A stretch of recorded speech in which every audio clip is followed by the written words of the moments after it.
YotaPhone, expected third and fourth quarter 2013. If you own a smartphone, then you probably know that its battery life is nowhere near as good as old-fashioned dumb phones. There are lots of reasons for this, but usually the biggest issue is the screen. It simply takes more power to illuminate a big touchscreen display than a small one. But surely this power drain is a fact of life.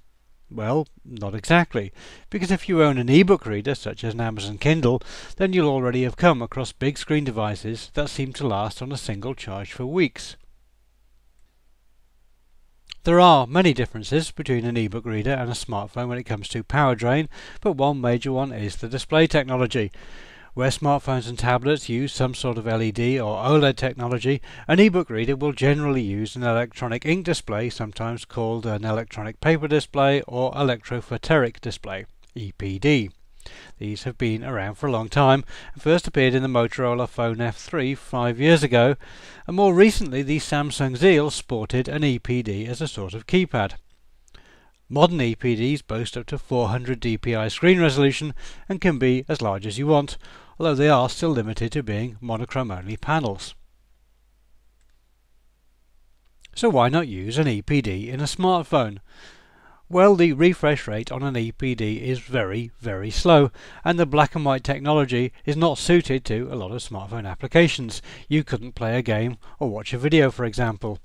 But some things work just fine on an EPD, such as pages of text, a book or your email perhaps, status displays, and quite a lot of other simple applications. But it seems that you can't have the best of both worlds. Well, not at the moment anyway, not until the YotaPhone comes out. The YotaPhone is designed by a spin-off of the Russian Yota mobile network, and it features an LCD panel on one side of the phone and an EPD on the other. Because EPDs are relatively thin and lightweight, the YotaPhone isn't much bigger than a standard smartphone, but Yota devices say that it has about twice the battery life. Quite how Yota Devices is going to make the YotaPhone work is a mystery, but we should get more details in the spring when Yota show off the YotaPhone at MWC in Barcelona. The YotaPhone will not only have to work with multiple screens, but those screens will have different technical characteristics. A fast multi-touch colour screen on one side, a slow mono screen on the other with rudimentary touch support at best. There needs to be some clever software trickery here, but Yota Devices have been working on this since 2010, so presumably they've ironed a lot of these issues out. Apart from the dual screen, the rest of the YotaPhone specifications are pretty familiar. There's a 4.3-inch 720 by 1280 pixel Full HD display on one side with an HD camera for video calls.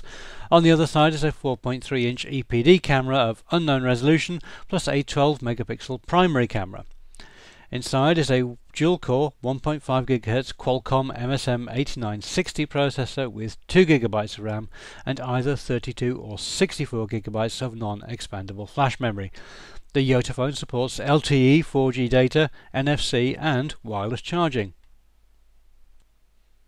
This will be an Android 4.2 smartphone when and if it hits the market, with all the usual features that you would expect to find on an Android phone, including 3.5G support, Wi-Fi, Bluetooth and GPS connectivity. We would assume that the YotaPhone also supports GLONASS, as that is just as Russian as Yota. Inside is a relatively large 2100 mAh battery, and Yota say that the YotaPhone measures 131 by 67 by 10 mm and weighs 140 grams. Available colour schemes will be white or black. We don't know how much the YotaPhone will cost, but the additional hardware costs of adding the additional EPD panel shouldn't be that great. However, the amount of effort that it will take to get the software working will probably be substantial, so we imagine that this will command a hefty premium. If you want one of these, then you will probably want one right now. The problem is that Yota say that the handset will start to ship in Russia in the third quarter of 2013 and elsewhere in the fourth quarter of 2013. That's a long wait, and the chances are that the specification will change somewhat in that time. And of course there's the risk that it might be cancelled altogether. But there's a fair chance that Yota may have created something that will be extremely desirable, and just perhaps we will see the birth of another significant player in the mobile phone market.